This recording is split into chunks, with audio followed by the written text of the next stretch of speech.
one thing with me, I'm the head coach and I'm a defensive guy. So we're going to put a little more emphasis on that side. I think we're going to see some big strides in our program. Well, Coach, I will say this, and I guess I would be rather remiss if I did not say this. I know that a lot of the success of some of the programs in Gwinnett County are based around the relationship that the high schools have with the feeder programs with the GFL. And I understand that, from obviously I'm the vice president of the GFL, and I've got contacts out there, and I've heard that you've been doing a great job as far as getting involved with the youth part. And if you don't mind, talk about that a little bit, and some of the key folks over there and the relationship that you've established over there. Well, right. Instantly, when I got interviewed, Johnny was one of the youth directors, and he was on the interview committee. Met Doug Washington. Those guys, we got to develop the relationship, and not that they're a separate entity, but they're an extension of our program. I'm inviting those guys in. My goal is to have monthly meetings with them. Just to talk about the direction of our program and get their leadership. Me being there 3 months and them being there 15 years, I think they're a little more entrenched in the program, right? I am. And, it was kind of funny you bring that up. When I interviewed, I went over early and I drove over to Road Jordan Park and just kind of looked at, the transformation in that park and seeing that the painting over there, everything's painted, everything has a Black Knight on it. Everything, just looks good and looks like they're excited to be Black Knights. And we got to tap into that. Keep that relationship going, work with the youth clinics, work with the, their staff coming over, going over and doing camps, and it's kind of following the motto I learned from Coach Spire at North Gwinnett. I mean, the youth program has to be an extension of our program. Now, I've learned this as being a head coach too.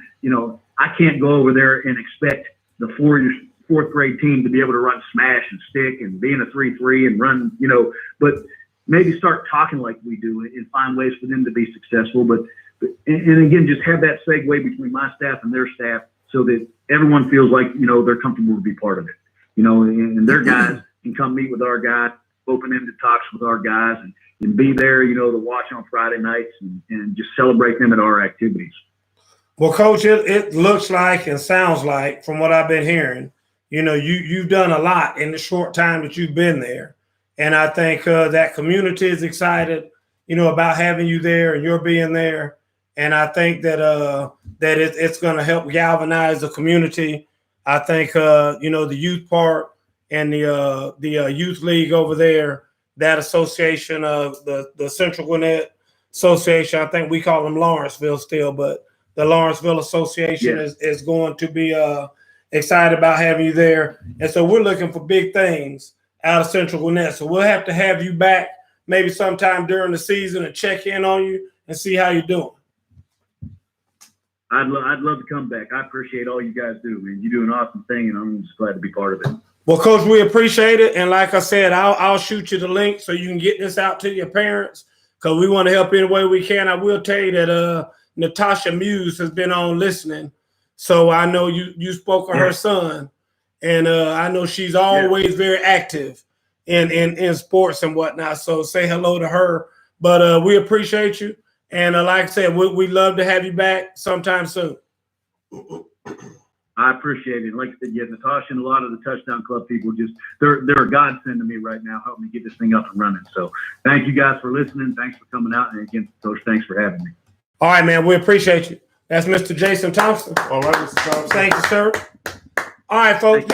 You're listening Straight from the Hip. I'm your host, Coach Gerald Boo Mitchell, coming to you live from Sugar Hill, Georgia Hill. My co-host, Mr. Travis Butler, Mr. Jason, the repairman, Allen.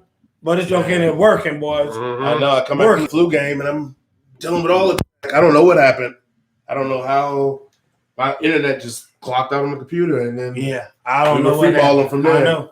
So anyway, folks, but I'm sure we got the we got it back working. Yeah, but we got the Jason Thompson interview. That's the big thing. So I know we need to put that back out there for some folks who are tuning in to listen. He said a lot of good stuff, and he's a lucky man. Hey, hats off to Central Gwinnett. Right, I'm telling you right now, nobody in the history since I've been in Gwinnett County, 25 years in Gwinnett County, I've never heard somebody get that many coaches. Right. I'm able to bring that many coaches in. Right. You know, normally they're like, hey, we got 2 spots. So, you know, and one of them is PE and one of them is math. You like, hey, I don't have a coach that teaches math. Well, you better find one. So that's all we got. So I mean, being able to have that opportunity, man, that is huge for a coach. Huge.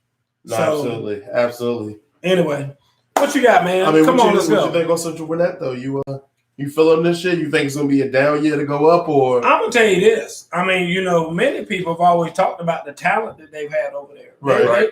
I mean, if you look at the youth park, I mean, you know, like I said, the people you talk about, Doug Washington, Sammy Davila, I mean, those folks over there that coach over there, Shebo Taylor, who used to coach over there, man, they always have some dogs over there. Okay. And you know, you went up to play against a Central team. Right. I mean, now the biggest problem is, I'm gonna talk about Sammy Davila here. Oh, here we go. Sammy Davila out there running triple reverse passes, and you know, man, run regular plays out there.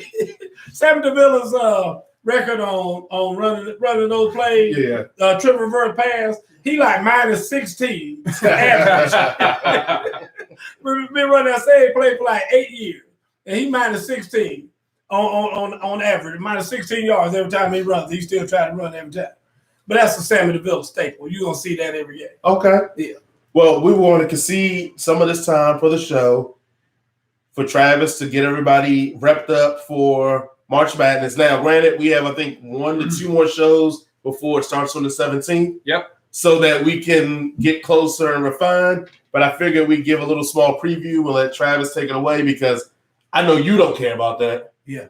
And we all know how I feel. I mean, I brought Travis on the show, so I no longer had to talk about this. I care, but I don't care the way he does. Because I care, like, once the tournament gets started. Yeah, I don't even care about that. Build up and all this old nonsense. I've been watching since November. Thank you. And pretty much, let me just say this. I got to get this disclaimer. 99.99% of what Travis is about to say is going to be wrong. So, okay, go ahead, Travis. And I just want to point out that y'all know I don't watch none of it. So I only watch the one that gets to the Elite 8 because it'd be the 8 best teams, quote unquote. Yeah. Then I tune in. So before that, I'm good. Go ahead. And that's what Penn State probably being in it. Yeah. All right, Penn State is going to be it, but I'll get to them. So real quick, I'll just talk. Take your time. Gotta be real quick. Take your time. For a few minutes, talk about the NCAA tournament. Just kind of a rundown of a few of the better teams right now. Right now, the number 1 team in the country is Kansas. They are 26-3. They just beat Baylor, who is another top 2 or 3 team. They're 25-3, so two probably top 4 teams right now in the Big 12. Baylor's kind of come out of nowhere, but they're a senior-laden team. Just a lot of guys that have been in the program for a long time, played together for a long time. It's all kind of gelled right now. Here's a question for you.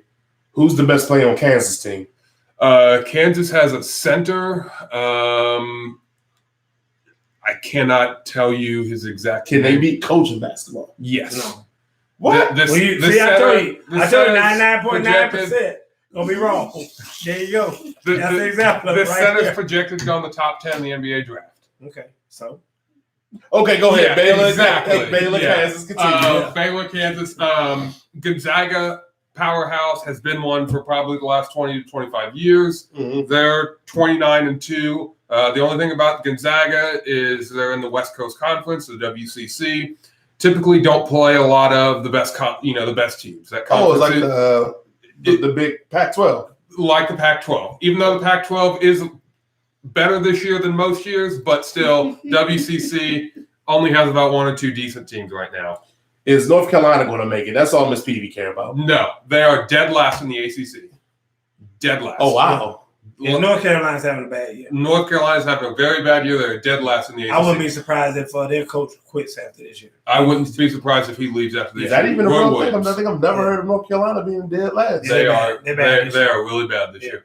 ACC is actually in a really down year this year. Typically they're looking at Duke ain't that good either. 8 or 9 teams in the tournament. They're looking at probably about 5, maybe 6 teams total in the NCAA Duke tournament, lost the last 2 games, which is pretty slim to them. Yeah. Duke's playing right now against NC State. Last time I checked, they were winning, but the last 2 games they lost. Exactly, yeah. Let's put you on the spot. If you had to right now early, you can change it when we get closer. Okay. You had to put your money on 3 teams that you say will possibly win it all. Who would your 3 be right now? I got 3 teams to pick Yeah. to win the whole thing. Yeah. Kansas, All right. Baylor, All right. and I will go with probably Gonzaga. Even though I like Dayton, but Dayton just doesn't play enough real competition. I think they'll stumble because they'll play a really good team. And Dayton don't even seem like a team, the name that can win. Somebody asked about University of Miami. What do you think about them? Miami, Yeah. down again this year. Well, will make the tournament or not make the tournament? They're on the bubble. I don't think they're going to make it just because the ACC is down again this year. I think the bubble team is very weak this year. Okay. Most of the bubble teams that are on the bubble list have just over a 500 record. There's not a lot of good teams on the bubble, Right. but I think a lot of it's going to do with conferences this year. The Big Ten is very good this year. All right. Big Ten we're looking at 10 teams in the Big Ten making the NCAA. That's damn near the whole Big Ten. 10 out of. You just talked for 20 minutes. Didn't mention one of them. He's getting there. I'm getting there.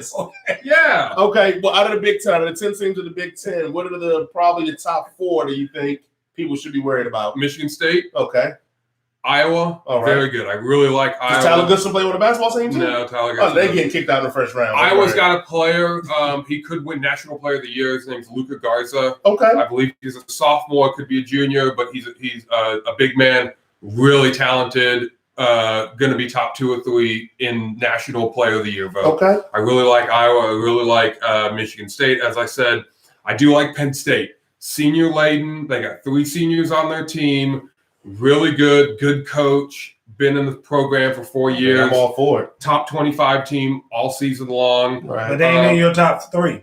No, he's saying the Big Ten right in now. the Big Ten. I said that. I said none of the Big Ten teams were in your top 3. No. Right. Okay. Yeah, they're not. Big Ten doesn't have one elite team Right. that is in the top 5, but they got a lot of teams that are between 10 and 25. Who's your number 4 out of that group? Purdue? No, it's not. Okay. Purdue probably isn't going to make a tournament, and I'm a Purdue fan. They're probably going to have to win at least 2 out of their next 3 games, and probably win at least 2 games in the Big Ten tournament to make it. Mm-hmm. If you had to say who's the other team in the Big Ten that I like, I would go with Ohio State. Okay. Ms. Ohio Peavy State. said, Coach, please pretend like you're more interested in this. I mean, I'm very interested. So you got your 3 I'm there. listening to You got every the word, best Ms. conference Peavy. you think it was possibly the Big It's Ten. the Big Ten. I I think SEC's.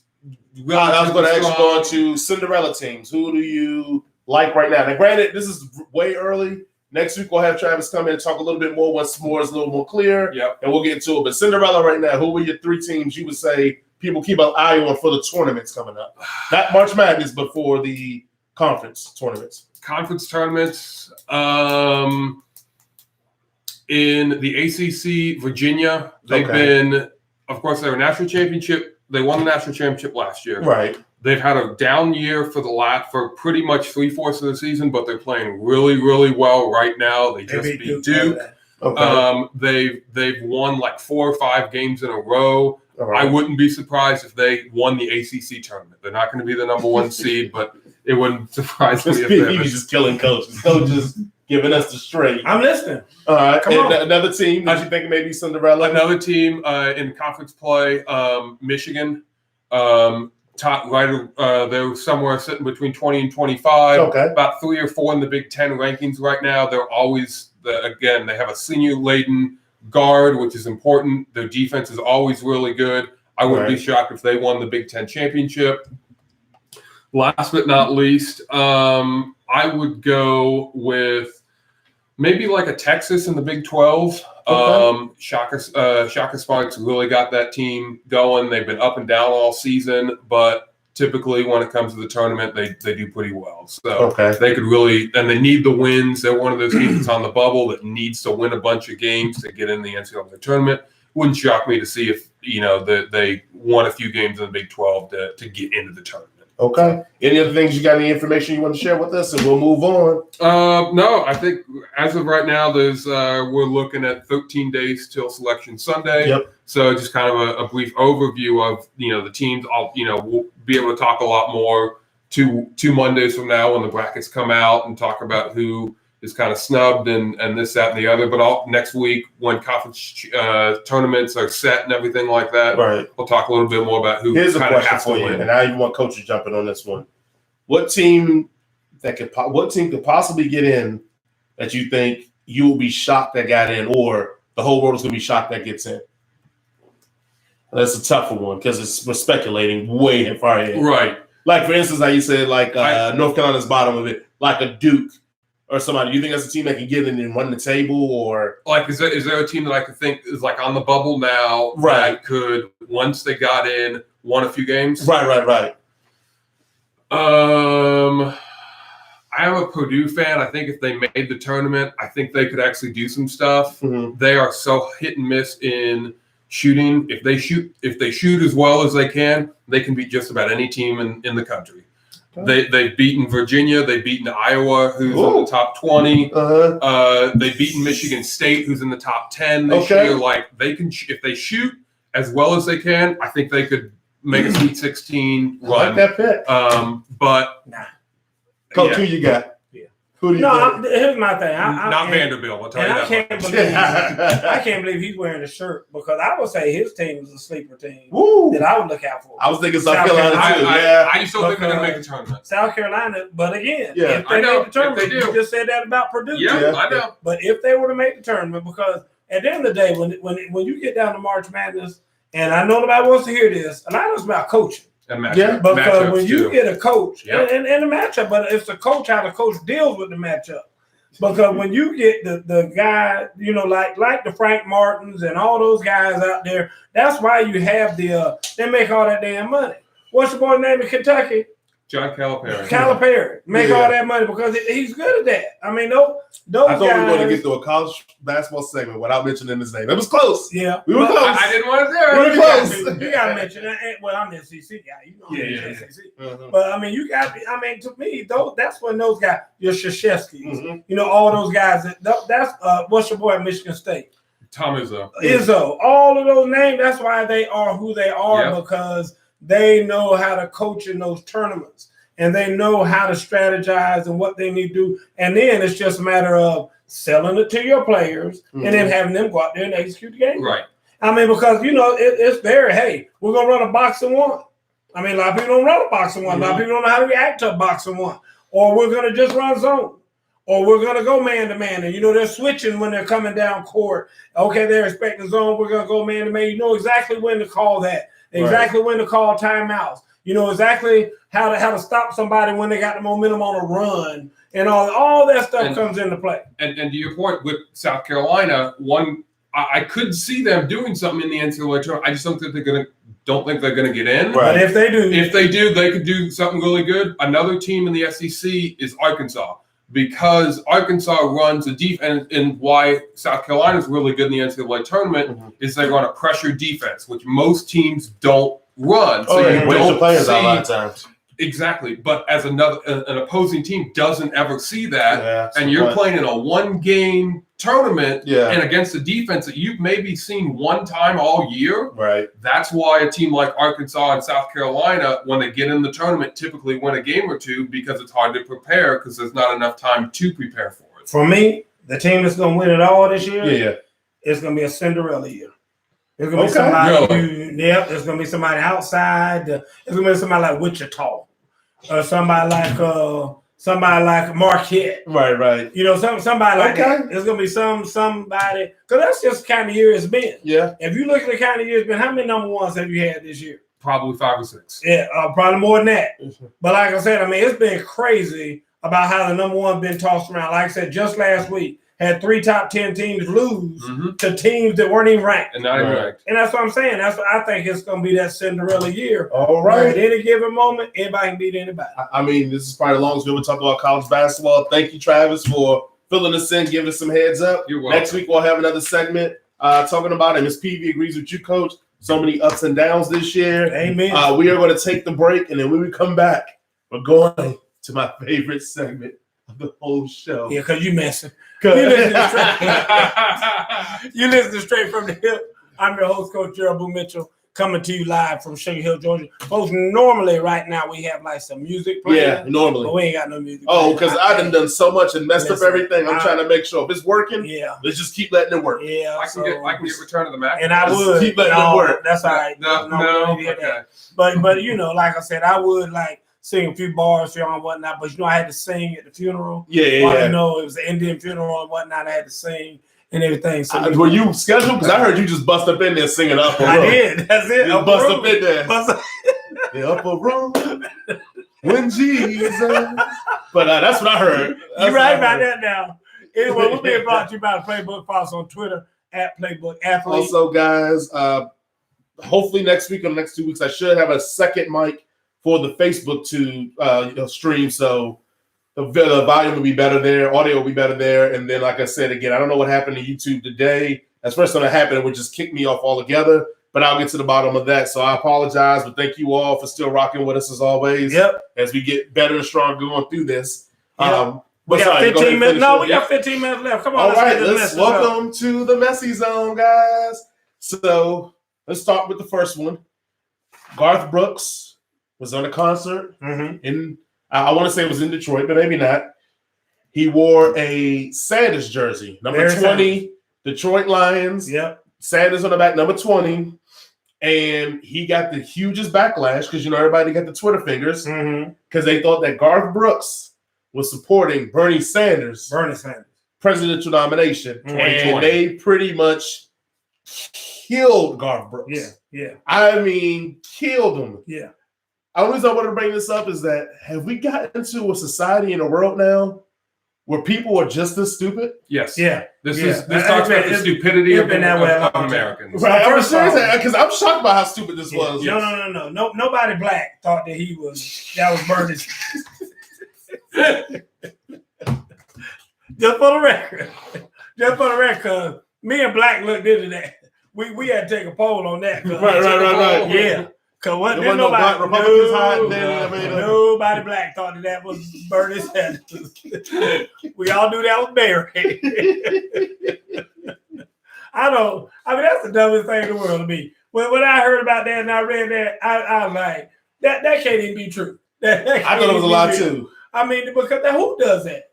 I mean, that would be like me putting Sanders on a 21 jersey on my back, and somebody think I'm talking about Colonel Sanders.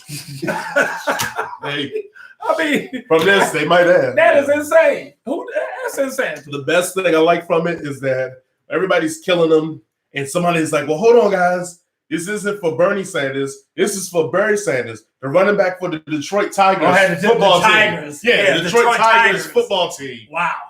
Even the guy that tried to correct him didn't know what the hell he was talking about. Again, he had to be a white dude. Yeah. Said Detroit Tigers. And that was more impressed too. They were like, I'm no longer supporting your music. You're just supporting Bernie.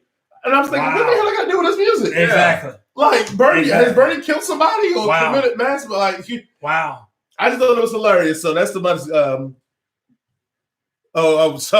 So we do not need to hear you. We are mesmerized just by your appearances. Whatever. Okay, so back to the Messy Zone. Miss Phoebe said that some white people knew it was Barry Sanders. Oh, yeah, there you go. I didn't say that they didn't, Miss Phoebe. But you knew nobody black. The ones, I know the one, yeah. Exactly. Nobody black. Tony Romo Inc. was $17 million a year contract, which is $2 million more than the next highest, which is Troy Aikman. Does he deserve it? One. And two, how bad is a commentator when they say, we'll pay you $17 million because we know the rest of these guys are terrible? Well, here's the deal. It's not about does he deserve it. Because we talk about that. With the quarterback. If you get the money, you get the money. Yeah, I mean, hats off to your agent. Tony, hey, I'm trying to get Tony Romo's agent. Yeah. Whoever got him $17 million. Now, the talk wasn't even about him being more than Aikman. The talk was about how he's making more money to talk about Dak than Dak to actually damn play the game. I mean, that's what everybody was talking about. So he's making more money sitting up there in the studio. Dak out there risking his health and wellness and everything else. And Romo being paid 4 times as much. And I think Dak's salary right now is on like $4 million. Right. I mean, it's ridiculous. Yeah, Michael Thomas came out and was, talking about how he was pissed off that Romo was making this much money and the NFL players weren't even making nothing like this. He's doing nothing but talking about they need to get Romo's agent. Tell Michael Thomas that CBS ain't got a salary cap. 2, tell Michael Thomas if you ain't worried about smoking weed in practice time, you can make more money. Exactly. 3, tell Michael Thomas that what Romo got going on ain't got nothing to do with what he got going on. And that's 2 separate things. I agree. They ain't on the same field. I mean, to me, that's like being, if you're mad about that, be mad about say making a right. I mean, that ain't got nothing to do with you. I mean, that's totally separate. That's not the same industry you're in. He's in the broadcast industry. He's not in the football industry. He's in the broadcast. Right. So let him be a broadcaster. And if you think you can make that money, quit football and go try to be a broadcaster. Greatest comment I saw was that you gave Tony Romo $17 million to analyze and tell what play's coming before it happens. He couldn't even do that as a player. I want my Cowboy money back. I know that's right. So there you go. There you go. Shout out to Romo getting $17 million. Aikman's god awful to me. Let me change. Hold on. Let me correct that. He's smart. Before everybody kills me. He's stale. Before he kills me. Everybody kills me. Aikman's terrible in the regular season. You can watch regular season games with Aikman. You can tell Aikman don't give a damn. Yeah. Playoff time he comes alive. He's a lot better in the playoffs because remember I was killing him in the rest of playoff games. And I'm like, oh, he actually broke that down. Yeah. Maybe it's because he's tired of watching the Falcons versus the Panthers and having to call it. Amen. So he was like, I'm going to vote this in. Yes, Jesus, yes. So maybe that's what happened. But when he got to the playoffs, he's a lot better. But I still think Romo needs the money. Also coming soon, probably to Instagram, me and Coach going to take a trip to Big Lots. Come on. We'll see what happens with that. Ain't nothing but some Falcon jerseys in there. We already know. A lot of Big Beasleys. How much is Vic Beasley selling now? 33 cents. I'm sorry, 44. He's number 44. Yeah. All right. 44 cents. Now, we have had some steam in the zone. We had some steam built up about Brady going to the Cowboys. It probably would not happen, but could we just take a minute and just think about how much of a match that would be made in heaven if Tom Brady went to the Cowboys? Listen, the only way I want Tom Brady to go to the Cowboys is if Jerry Jones sticks to his somewhat of a promise that he's going to re-sign Dez Bryant. Oh, let Brady and Dez, that'd be awesome. Let Brady and Dez get together a couple times. Let Dez go over there and talk to Brady about him not getting the ball. That's what I want to see. That's the only reason why I might want to see that. Because I already told you my stance. I said a long time ago, Tom Brady leaving to go somewhere else is a travesty. Right. And for his last year, 2 years, how much longer he's going to be around, his ass need to be in New England, in my opinion. Now, he's going to try to go somewhere else, it's looking like, but that's going to be a sad day for football when that happens. When you have to see him wear the jersey of another team other than them, that's going to be a sad day for football. Well, my cousin Tony said he should go to the Niners. And actually, that's what Deion Sanders said at the Combine. Yeah. That he said if it was prime owner would send Garoppolo on to the Patriots for a trade, get some draft picks, and then sign Brady for a 2-year deal. Come on, we got 6 minutes. Oh, we got time. We only got a little bit to go through here. All right. This is just, you know what? We're just going to have this for you, Coach. No, I ain't gonna, I need you on this one. Yeah. All right, guys. Alabama receiver, Jerry Jeudy. Top 10 projected pick for anyone that doesn't know. Wore the Star of David and a necklace that said Jew, Jew. And when he was asked about it in the Combine interviews, he said, well, my nickname is Jew, Jeu. So that's why I wore the Star of David and the necklace with diamonds with the word Jew. Okay, after this story, I understand why the players just want to smoke weed and don't want to practice. Yeah. I need to understand. He's not even a player. How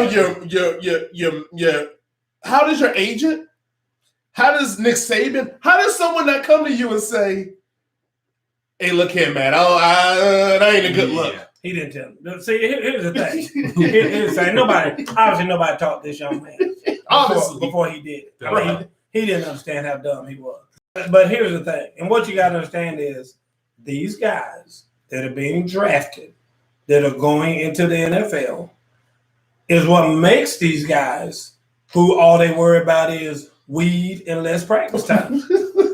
I mean, that's what I mean. It is what it is. I mean, it's sad that you had to see him display it in the manner in which he did, and it's sad to me that somebody else didn't see him and be like, "Bro, hold up. Yeah. Let me holler at you for a minute." Yeah. That ain't the look right there. No. You know what I mean? I mean, but it's just it is sad, and sometimes, actually I would say most times, a lot of those guys aren't just the sharpest knives in the drawer, and I mean he just happened to be one of those guys. And you know what it is too? It was bad. It was really bad. And you know what it is, and you've seen it, and we've all seen it. So I'm an idiot. So and I get a dude in my entourage that's an idiot. Yep. And he usually finds another idiot to be in the entourage with him. No doubt. And the next thing you know, I'm rolling 6 deep, and there's one brain cell between all 6 of us. Exactly. There's that sharing it. Yeah. Nobody. Yeah. What? And he obviously had given the brain cell to somebody else at the time he did that. But that's what I'm saying. Believe it or not, guys, these guys already have agents. Right. They already have stylists. Yes. Yeah. They already have, like you said, little fake entourage people. They already have gophers. Yeah. People running around getting them stuff and doing this, that, and the other. So, I mean, at the end of the day, I mean, I really hold that agent kind of responsible. That's what I said. Because, I mean, that he shouldn't have been able to go outside with that on. Like, how you come out and ain't nobody be like, Yeah, that's they're like, terrible. oh, you killing it with that Jew necklace, bro. Yeah, what? That's terrible. All right, going to the next one. Wilder's going to exercise his rematch clause against Fury to fight him July 18th. The only reason it's in the messy zone is nobody wants to see this. No, I want to see it. I know. But if I'm Wilder, what the hell am I thinking? Did he not see how he got the break speed off of him? This is It's where terrible. this is the segment of the show we call Jackass of the Week. Because that's ridiculous. I mean, if you saw the first fight, and I'm telling you, but once again, I figured it out. See, I see things y'all don't see. Mm-hmm. If I'm Deontay Wilder's people, I'm like, 25 we million. got one more shot at this. Oh, yeah, that's true. We got one more shot at this money. We mess around and go out here and fight some Joe Schmo for a tune-up. He liable to get his ass knocked out again. This is when your own people don't believe in you. That is what this is. Who can't see this? Please, somebody out there, give me some thumbs up. Tell me you can see what I'm seeing. His own people know that as bad a boxer as he is, he could get knocked out by a girl. Yes. So the bottom line is that let Ronda Rousey get in the ring with him. She'll knock his ass out. I'm telling you right now. They are saying, hey, let's get this money. Yeah. Because even if he gets knocked out again, we're going to take that $25 million and run. Bank. And I'm just telling you. That's what it is. Yeah, Deontay Wilder, Mr. Hood, is the jackass. Oh, of the ain't no week. doubt. Ain't no doubt. Yeah, when I saw it, I had thought it was a double take, especially for it to be in July. Yeah. Is his face going to be healed in July? Exactly. Deontay Wilder. And the reason why it's Deontay Wilder and not his trainer is because Deontay Wilder, I'd be like, man, you crazy as hell. If you think I'm about to get a ring with that joke again in July. I mean, that's why it's got to be, he got to step up and say something. If he's like, okay, y'all my team. If y'all say go back in, I'm like, I'm not going back in there unless I got a machete. Shoot. You crazy as hell. Ain't no way. And we'll end on a sad note. Very Atlanta sad. United star Martinez tore his ACL in his right knee. He's done for the season and probably a little bit of next year. Travis, how do you feel about that? Awful. Oh, is that it? Just Oh, all? it's That is it. awful. Our season just went down the toilet. Yeah. Well, Yeah. welcome to Atlanta. Where the players play. Join the Falcons and the Braves and the Hawks Every day. and everybody else. Yeah, go ahead and do that. Listen, folks, we got to get out of here. We want to thank Coach Jason Thompson, Central Gwinnett's new head coach, for being on there. Jason got his book. He'll probably go home and read it all tonight, knowing him. Yeah. I ain't even cracked mine yet. I've been so busy. And I ain't getting no chicken, so I ain't got to worry about no grease getting on it. It'll be nice and clean. It looks like a good book. I'm looking forward to reading it. We'll be back next week. I will probably have somebody else on here next week. Guys, I've got people knocking down our door, believe it or not, to get on the show. So we want to get everybody on here. We've got a lot of interesting folks who are asking to be on here. I want to get the new coach from Denmark High School, a guy that moved in from North Carolina. That should be interesting. So we're going to try to get my him cousin on Tony here. said Wilder should have kept the costume on, but I'd been better protection. And Miss Peavy said he'll be out of concussion protocol by then. Will he be out of concussion protocol by then? It might not, Miss Peavy. No. They hope not, because they don't want him to get hurt. They want him just to get knocked out quick this time. He took a beat down last time. He just get knocked out quick this time. But it's just sad because and everybody know boxing is really. I mean, this kind of revitalized the sport for a night. Mm-hmm. I mean, now nobody cares about boxing anymore. As soon as that fight ended, they're like, "Yeah, boxing's trash again." I mean, and that fight didn't really help it to me, right? Because he got pummeled anyway. Yep. So it was just boxing's gone. I mean, this MMA is a thing now, and MMA is a whole lot, more anyway, more interesting to me. And we got to get out here, folks. We appreciate everybody for tuning in. Folks on YouTube, folks on Facebook. Appreciate all y'all. We'll see y'all next week. Good night, Miss Francis. Straight from the hip. Lord have mercy.